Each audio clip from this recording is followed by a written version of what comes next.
Previous class में depreciation को लेकर के डिस्कशन करा है, डेप्रिसिएशन की मीनिंग क्या थी और उसी में सारे उसके सिग्निफिकेंट मैटर्स छुपे हुए थे, जिसमें हमने ये पाया कि डेप्रिसिएशन एक प्रोसेस है जिसमें हम लोग उसके डेप्रिसिएबल अमाउंट, जो डेप्रिसिएबल एसेट होता है उसके डेप्रिसिएबल अमाउंट को हम लोग स्प्रेड आउट करते हैं, उसके एस्टिमेटेड यूजफुल लाइफ में उसे हम स्प्रेड आउट करते हैं। स्प्रेड आउट करने का मतलब क्या है कि उसे एक एलोकेशन करा जाता है और वो एलोकेशन का सिस्टमैटिक मेथड हमें अडॉप्ट करना होता है। तो वो सिस्टमैटिक मेथड्स कौन कौन से हैं, यानी कि different methods of charging depreciation कौन कौन से हैं, हमें ये जानना है कि किस प्रकार से डेप्रिसिएबल अमाउंट एक डेप्रिसिएबल एसेट का एलोकेट होगा उसके एस्टिमेटेड यूजफुल लाइफ पे। तो आइए देखते हैं different methods of charging depreciation और methods of systematic allocation of depreciable amount of depreciable asset, जिसमें हमने 3 सेगमेंट बांट रखा है, uniform charge method, declining charge method and other methods. तो इसमें यूनिफॉर्म चार्ज मेथड के अंडर में सबसे पहला है फिक्स्ड इंस्टॉलमेंट मेथड और एसएलएम और ओरिजिनल कॉस्ट मेथड। इस मेथड में सबसे पहले हम लोग डेप्रिसिएशन निकालते हैं यदि आपके इंफॉर्मेशन में कॉस्ट ऑफ एसेट गिवन है, स्क्रैप वैल्यू गिवन है, एस्टिमेटेड यूजफुल लाइफ भी दिया हुआ है, तो आप बड़ा आराम से डेप्रिसिएशन कैलकुलेट कर सकते हो, बहुत इजीली कैलकुलेट कर सकते हो कि cost of asset minus scrap value divided by estimated useful life of the asset. एक छोटा सा एग्जांपल आपको इस संदर्भ में मैं देना चाहूंगा। सपोज कि आप एक बैटरी खरीदते हो जिसकी एस्टिमेटेड यूजफुल लाइफ उसके एक्सपर्ट ने आपको बताया कि ये 5 इयर्स चलेगी। 5 इयर्स के एक्सपायरी पे आप इसके लिए 1000 रुपीज आप पाओगे। आपने 11,000 रुपीज अभी चुकाने, तो कॉस्ट हो गई कितनी, 11,000 रुपीज। स्क्रैप वैल्यू कितनी है, 1,000 rupees. Cost minus scrap becomes 10,000 divided by estimated useful life, which is 5 years. Annual depreciation amount will be 2,000 rupees. It's very very simple.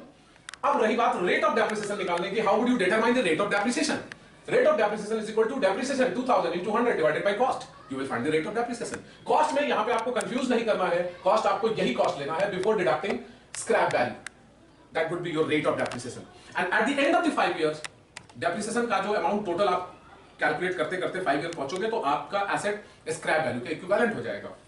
और आप इसे किस प्रकार अकाउंट में प्रेजेंट करोगे, ये नेक्स्ट सेगमेंट में हम लोग डिस्कस करने जा रहे हैं। अभी फिलहाल मैं आप लोगों से डिस्कस करने जा रहा हूं कि कितने मेथड्स हैं, जिसमें सबसे पहला और सबसे कॉमनली यूज्ड मेथड है यूनिफॉर्म चार्ज मेथड। सबसे इजी, सबसे सिंपल, सबसे आसान मेथड। दूसरा है इसी का depletion method. Depreciation per unit is equal to total cost of asset divided by total output in terms of unit. Depreciation per unit, point should be noted, depreciation per unit, एक unit output लिया है उसकी depreciation क्या होगी। हमने यहां total cost of asset, जो asset को एक्वायर किया उसकी कॉस्टिंग ले ली और उसमें डिवाइड कर दिया total output in terms of unit, यानी कि वो एसेट है वो हमें कितनी आउटपुट देगी। सपोज आपने एक जेरॉक्स मशीन लिया है जिसकी कीमत 1 लाख रुपए है और total output in terms of unit वो 1 लाख यूनिट आउटपुट देगा, यानी कि एक यूनिट का डेप्रिसिएशन आपके लिए कितना हो गया, 1 रुपए। अब डेप्रिसिएशन ड्यूरिंग द ईयर, आपने उससे कितने पेजेस निकाले during the year, total output during the year. मान लिया जाए कि आपने 5000 पेजेस आउटपुट ली हैं into 1, depreciation per unit 1 rupees I थी अभी ऊपर कैलकुलेट करके, total output during the year into rate of depreciation per unit. तो उस साल का डेप्रिसिएशन आपका उस प्रिंटर पे कितना हो जाएगा, जेरॉक्स मशीन पे कितनी हो जाएगी, 5,000 रुपए। अगर 5,000 आउटपुट हुई है तो 10,000 आउटपुट लिया आपने, 10,000 डेप्रिसिएशन, 20,000 आउटपुट लिया आपने, 20,000 डेप्रिसिएशन। अब ये जितने साल तक आप यूज करो, जितनी आउटपुट आप लोगे उसी के हिसाब से डेप्रिसिएशन होगी। ये बड़ा ही सिंपल मेथड है। दूसरा है मशीन आवर रेट मेथड। अब सपोज कि यहां पे आउटपुट के बेसिस पे यहां पे हमने ले रखा था मशीन का, ये नेचुरल रिसोर्स वाले एसेट्स के साथ भी यूज हो सकता है, लेकिन यहां पे मशीन आवर रेट, यहां मशीन की जो एस्टिमेटेड यूजफुल लाइफ है वो घंटे में दी हुई है, टाइमिंग दी हुई है उसकी कितनी आवर चलने वाली है वो। तो मशीन आवर रेट मेथड में क्या है, डेप्रिसिएशन निकालने का तरीका कि डेप्रिसिएशन पर आवर पहले हम लोग निकालते हैं। यहां हमने निकाला है डेप्रिसिएशन पर यूनिट, यहां निकाला हमने डेप्रिसिएशन पर आवर कि प्रति घंटे डेप्रिसिएशन कितनी हो रही है। Cost of asset minus scrap divided by estimated life in hours. Estimated life in hours कहने का मतलब क्या हुआ कि कितने घंटे उसके अनुमानित जीवन, और कॉस्ट ऑफ एसेट उसमें से स्क्रैप माइनस करना है आपने, तो आपको डेप्रिसिएशन पर आवर निकल आएगा जिस प्रकार से यहां डेप्रिसिएशन पर यूनिट निकला था।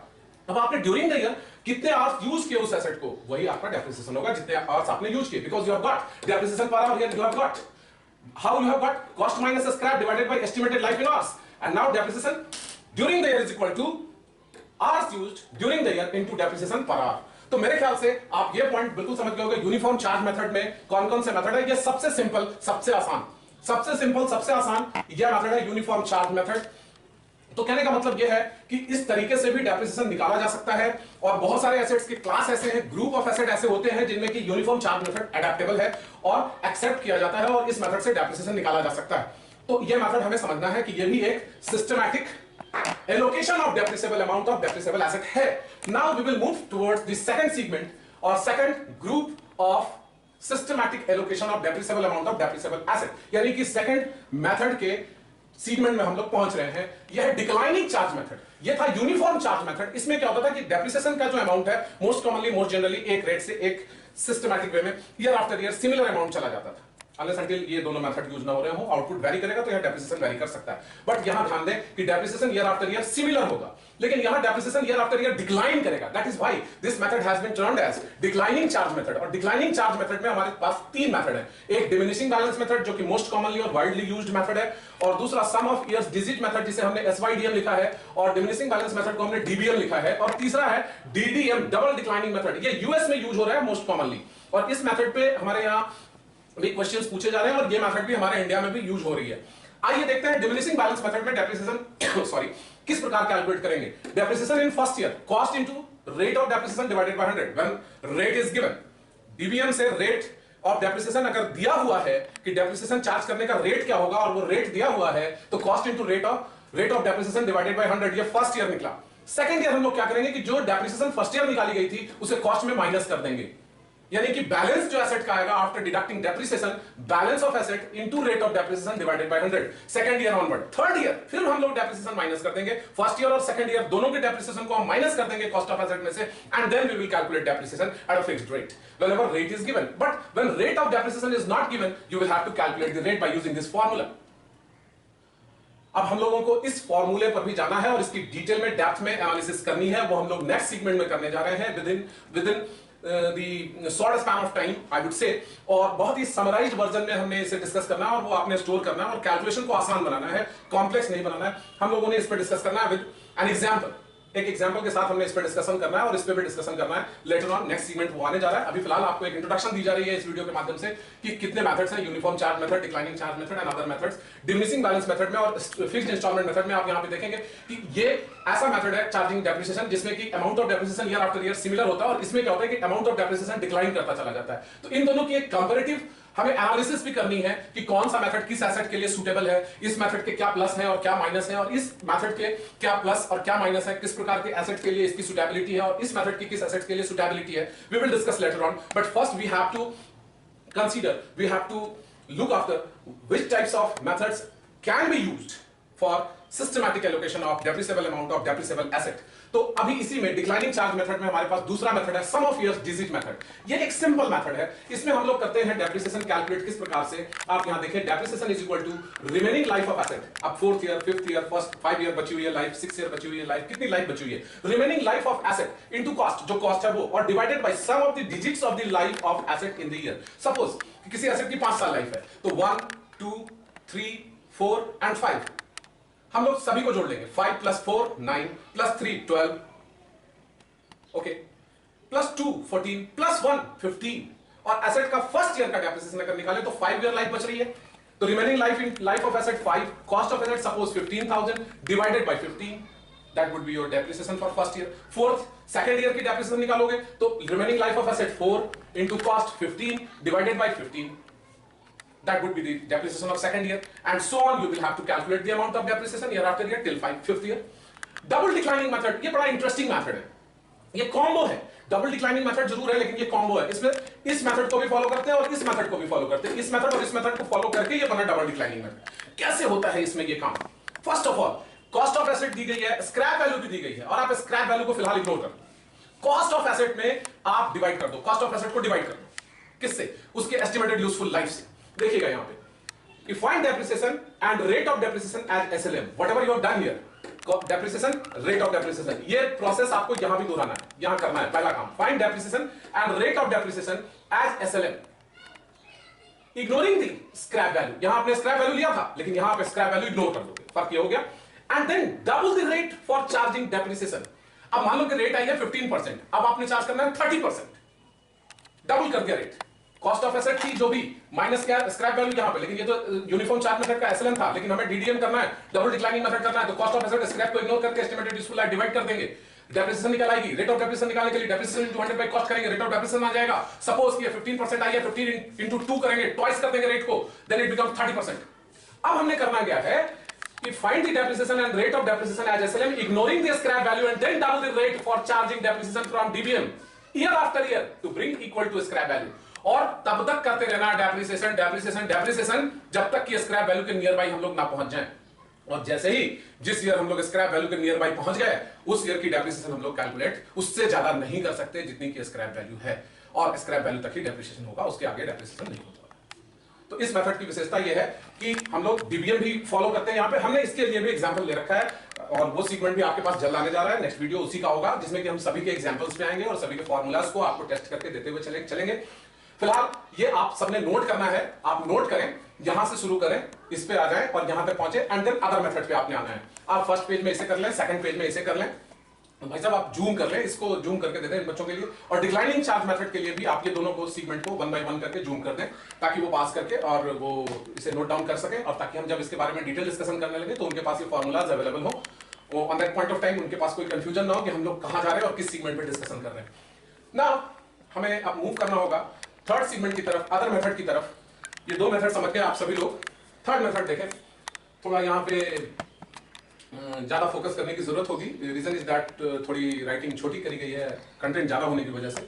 अदर मेथड्स क्या है? Sinking fund method. देखिए डेप्रिसिएशन के एक फीचर में मैंने आपको बताया था प्रीवियस क्लास में कि डेप्रिसिएशन एक ऐसा इंपॉर्टेंट मैटर है जो एसेट को रिप्लेसमेंट के लिए फंड प्रोवाइड करने की अपॉर्चुनिटी भी प्रोवाइड करता है बिजनेस यूनिट को। यह मेथड वही मेथड है, इसमें क्या होता है कि जितनी अमाउंट डेप्रिसिएशन की चार्ज की जाती है उतना अमाउंट, उसके इक्वल अमाउंट बिजनेस के बाहर इन्वेस्ट करा जाता है किसी भी सिक्योरिटीज में, और ईयर आफ्टर ईयर इन्वेस्ट करा जाता है। लेकिन जब आप इन्वेस्ट करते हो तो आप इंटरेस्ट भी पाते हो। तो इन्वेस्ट कब किया जाता है? अगर एसेट किसी वर्ष खरीदी गई है तो डेप्रिसिएशन ईयर के एंड में चार्ज की जाती है, तो इन्वेस्टमेंट भी ईयर के एंड में होती है। तो फर्स्ट ईयर तो इंटरेस्ट का कोई प्रश्न नहीं उठता, सेकेंड ईयर के एंड में आप इंटरेस्ट रिसीव करते हो, तो जो अमाउंट आप इंटरेस्ट के रूप में रिसीव करते हो वो भी आप इन्वेस्ट करते हो जोड़कर। डेप्रिसिएशन और जो इंटरेस्ट आपको मिला है वो दोनों अमाउंट आप इन्वेस्ट कर देते हो। ये क्रम जारी रहता है इन्वेस्ट करना। कब तक? Before last year. आखिरी साल सिर्फ इन्वेस्ट नहीं करा जाता, क्योंकि आखिरी साल जितना भी इन्वेस्टमेंट अब तक हो चुका है एसेट के, उस वर्ष तक जिस वर्ष एसेट को रिप्लेस करना है, यानी कि उसकी एस्टिमेटेड यूजफुल लाइफ खत्म होने वाली है, उस साल हम इन्वेस्ट नहीं करते, बल्कि हम लोग जो इन्वेस्टमेंट अभी तक की जा चुकी है उस इन्वेस्टमेंट को ओपन मार्केट में फिर से बेच लेते हैं, बेचकर अमाउंट रियलाइज करते हैं, ताकि हम एक फंड इकट्ठी कर सके और उससे एक नई एसेट रिप्लेस करके ला सके। तो इसमें जो अकाउंटिंग है वो हम लोग नेक्स्ट वीडियो में सिंकिंग फंड मेथड के लिए एक सेपरेट वीडियो ही आपके सामने आने जा रहा है, और इसके टोटल मैकेनिज्म को आपको समझाया जाएगा। इसमें कौन कौन से अकाउंट खोले जाते हैं, सिंकिंग फंड अकाउंट खोला जाता है, एसेट अकाउंट खोली जाती है, सिंकिंग फंड इन्वेस्टमेंट अकाउट खोला जाता है। तो ये अकाउंट किस तरीके से वर्क करता है और उसकी मैकेनिज्म क्या है, अकाउंटिंग एंट्रीज इस संदर्भ में क्या होती हैं, वो बिल्कुल डिफरेंट हो जाती है अकाउंटिंग एंट्रीज। तो हम लोग इस पर डिस्कशन करेंगे नेक्स्ट सेगमेंट में।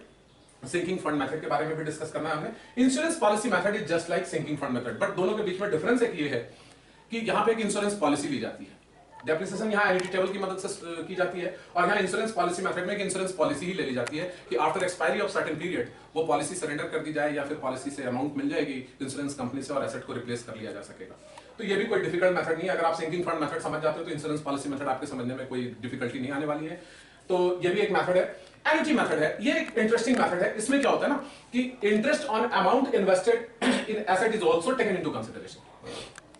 यहाँ पे कहने की बात यह है कि नॉर्मली जो हम सभी लोग एसेट खरीदते हैं और उसमें एक सर्टेन अमाउंट इन्वेस्ट कर देते हैं, और यदि वो अमाउंट हमारा इन्वेस्ट नहीं होता उस एसेट पर्टिकुलर में, तो हमें उस एसेट का जो कॉस्ट जितना हमने खर्च कर रहा है उतना अमाउंट हमें इंटरेस्ट के रूप में तो कहीं ना कहीं से जरूर मिलता है। तो उस इंटरेस्ट को भी इस मेथड में काउंट किया जाता है, और एन्युटी टेबल की मदद से एक डेप्रिसिएशन का अमाउंट कैलकुलेट किया जाता है और नेट चार्ज कैलकुलेट किया जाता है। इंटरेस्ट को भी रिकॉर्ड में लिया जाता है, और इंटरेस्ट प्रॉफिट एंड लॉस के क्रेडिट में लिखी जाती है ईयर आफ्टर ईयर, और डेप्रिसिएशन डेबिट में ली जाती है। तो ये इसकी मैकेनिज्म और इसकी अकाउंटिंग एंट्रीज भी मैंने आपसे डिस्कस करना है डिटेल में। लास्ट आपके सामने है अदर मेथड में। वैसे तो और भी बहुत सारे मेथड्स हो सकते हैं डेप्रिसिएशन चार्ज करने के, वैरायटी ऑफ मेथड्स हो सकते हैं, but these methods are significant, important for your academic examination as far as your class 11th is concerned, or as far as your CA foundation is concerned, CS is concerned, CMA is concerned। तो जो भी आप foundation level का paper देने जा रहे हो, in fact ये इंटरमीडिएट के सिलेबस में भी ये चैप्टर है आपके लिए। तो अगर आप इन चीजों को अच्छे से नहीं समझते हो, बेसिक फंडामेंटल बातें आप अभी से नहीं जानते, तो उस समय आपको प्रॉब्लम होगी, और आप फिर प्रॉपर अकाउंट्स प्रिपरेशन नहीं कर पाओगे, प्रॉपर प्रेजेंटेशन नहीं कर पाओगे, और आपको टाइम ज्यादा लगेगा। सबसे इंपॉर्टेंट बात है कि अगर आप समझ भी लेते हो तो प्रैक्टिस चूंकि नहीं होती तो आपको टाइम ज्यादा लगेगा, और वो टाइम आपका बहुत ही सिग्निफिकेंट मैटर होता है, बहुत ही वाइटल रोल प्ले करता है while you are solving questions in your examination.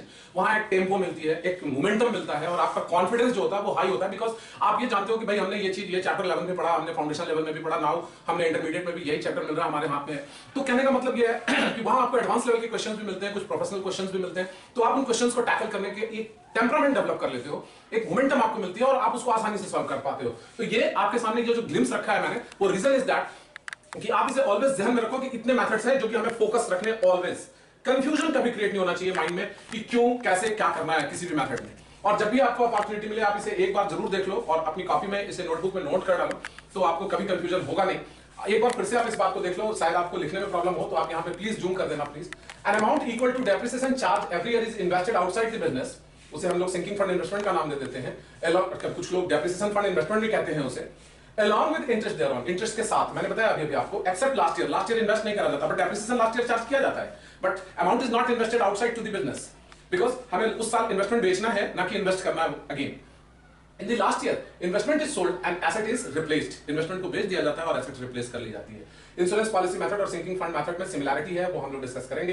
Annuity method में जो इंटरेस्ट का अमाउंट है, जो हम अमाउंट इन्वेस्ट कर चुके होते हैं एसेट पर्टिकुलर, अपने एसेट को खरीदने में जो अमाउंट लगा चुके होते हैं उस इंटरेस्ट को भी काउंट किया जाता है और net charge profit and loss में लिखा जाता है।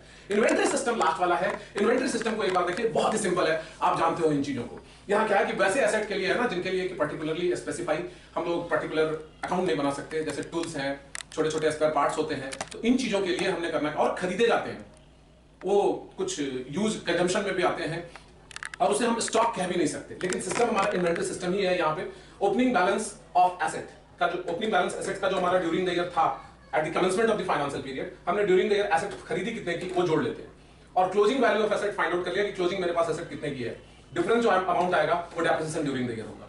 ये बहुत ही कॉमन और सिंपल मेथड है।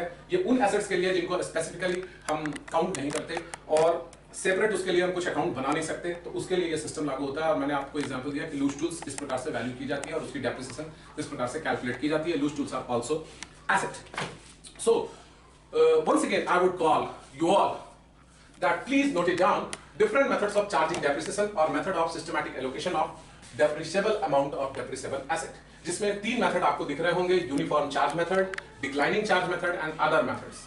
तो फर्स्ट वाले में तीन मेथड्स हैं, सेकंड वाले में भी तीन और थर्ड वाले में चार मेथड्स हमने रखे हैं।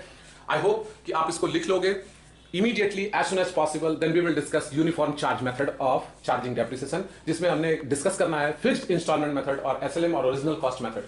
तो ये बहुत ही सिंपल है, लेकिन इन सभी मेथड्स को डिस्कस करने से पहले, यूनिफॉर्म चार्ज मेथड और डिक्लाइनिंग चार्ज मेथड डिस्कस करने से पहले मेरे को डिस्कस करना है methods of recording depreciation under these two method. Uniform charge method और डिक्लाइनिंग चार्ज मेथड का जो पहला सेगमेंट दोनों का है, दोनों का ए, उसको रिकॉर्ड करने के लिए एक दो डिफरेंट मेथड्स हैं। मैं आपको यहां पे पॉइंट आउट कर दूं कि ये जो दो मेथड्स हैं, इसका ए, फर्स्ट वाले का ए और सेकंड वाले का ए, इन दोनों को रिकॉर्ड करने के लिए बेसिकली दो मेथड ऑफ रिकॉर्डिंग, बच्चे इसमें भी कंफ्यूज करते हैं कि method of charging depreciation and method of recording depreciation both are different.